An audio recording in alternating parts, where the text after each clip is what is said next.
আসসালামু আলাইকুম। আমি শুধু এটুকু বলার জন্য, আমি সারাদিনে যত মিটিং করি, এ পর্যন্ত যত মিটিং করে এসেছি, সবচেয়ে বেশি আনন্দ পাই যখন আপনাদের সঙ্গে এরকম বসার সুযোগ পাই, আলাপ করার সুযোগ পাই। কারণ এখানেই সবাই মিলে বাংলাদেশের প্রকৃত ভবিষ্যৎ রচনা করা হচ্ছে। এটা আমাকে শিহরণ জাগায় যে এরকম একটা কাজে আমি জড়িত হতে পেরেছি, নিজেকে যুক্ত করতে পেরেছি। শুধু আপনাদের কথা শোনার জন্য, এটা কিভাবে আপনারা গাইড করবেন, কোথায় নিয়ে যাবেন। আমাদের উপর দায়িত্ব দেওয়া হয়েছিল সংস্কার করার জন্য। আমরা ঠিক বুঝতে পারছিলাম না কোথা দিয়ে শুরু করি।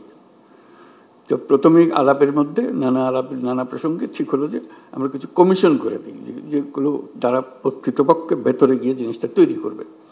তো এটা দীর্ঘ প্রক্রিয়া, লোক জোগাড় করা ইত্যাদি। শেষ পর্যন্ত আমরা কমিশন করলাম, প্রথম 6টা কমিশন, পরবর্তীতে আরো 6টা।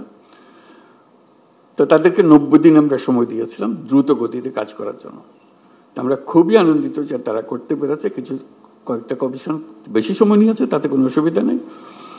এখন কমিশনের রিপোর্ট আসলো, এরপরে আমরা যে ঐক্যমত্য গঠন করতে চাচ্ছি সেটা কিভাবে হবে, সেটার থেকে একটা আইডিয়া আসলো যে একটা ঐক্যমত্য কমিশন বলে আলাদা একটা কমিশন করি। তো সেটা যে ফলপ্রসূ হয়েছে, সেটা প্রফেসর আলী রিয়াজ সাহেব যখনই আমার সঙ্গে বৈঠক করেন, আমি অত্যন্ত আনন্দিত হই যেভাবে আপনারা সহযোগিতা করেছেন, আনন্দ সহকারে পার্টিসিপেট করেছেন। এটা কেন জানি আমার মনে হয়েছিল যে এটা হয়তো সবার আগ্রহ হবে না, কবে পাশ কাটিয়ে যাবে বা ভেতরে ঢুকতে চাইবে না। আমি অত্যন্ত আশ্চর্য হয়েছি এবং অত্যন্ত আনন্দিত হয়েছে যে কত গভীরভাবে আপনারা এটাতে গিয়েছেন। এবং শুধু ওনাদের সঙ্গে, কমিশনের সঙ্গে আলাপ করে না, নিজেদের ভেতরে আলাপ করেছেন এবং আন্তরিকভাবে বুঝে আমাদেরকে বলার চেষ্টা করেছেন, আপনাদের সঙ্গে বিতর্ক করেছেন কমিশনের সঙ্গে। এবং প্রতিবারই যখন প্রফেসর আলী রিয়াজ আমার সঙ্গে কথা বলে, উনি খুব উচ্ছ্বসিত হন।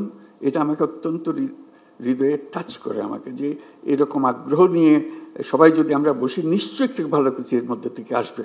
তো আজকে প্রথম পর্ব শেষ হলো, তো সেটা মহা আনন্দের দিন যেটা আমরা করেছি। দ্বিতীয় পর্বে, প্রথম পর্বে আমরা কি করলাম, এটা যত কিছু ইস্যুজ আছে, যত কিছু রিকমেন্ডেশন, সুপারিশ আছে, তার মধ্যে কিভাবে আমরা একমত হলাম, কারা কোনটাতে একমত হলো, সব মিলিয়ে শেষ পর্যন্ত আমরা জুলাই সনদ করব। এইটি হলো আমাদের লক্ষ্য, যেখানে আমরা সবার ঐক্যমত্যগুলো তুলে ধরবো। দ্বিতীয় পর্বে কি হবে, আমি আলী রিয়াজ সাহেবের সঙ্গে আলাপ করছিলাম। দ্বিতীয় পর্বে হলো অনেকগুলো বিষয় আছে, কাছাকাছি এসে গেছি, আরেকটু হলে আমাদের তালিকাতে আরেকটা সুপারিশ যুক্ত হয় ওই ঐক্যমত্যের সুপারিশে। তো এই সুযোগ যেন আমরা হারিয়ে না ফেলি।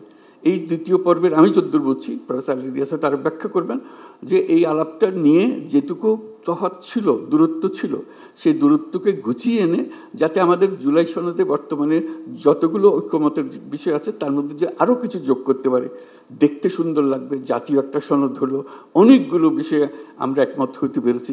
জাতি হিসেবে আমরা গর্বিত জাতি হিসেবে দাঁড়াতে পারে যে আমরা তো এরকম বিভক্তিকরণের প্রক্রিয়ার মধ্যে রাজনীতি সৃষ্টি করিনি। আমরা সৃষ্টি করছি ঐক্যবদ্ধ হওয়ার জন্য, দেশের উন্নতির জন্য, দেশের মঙ্গলের জন্য।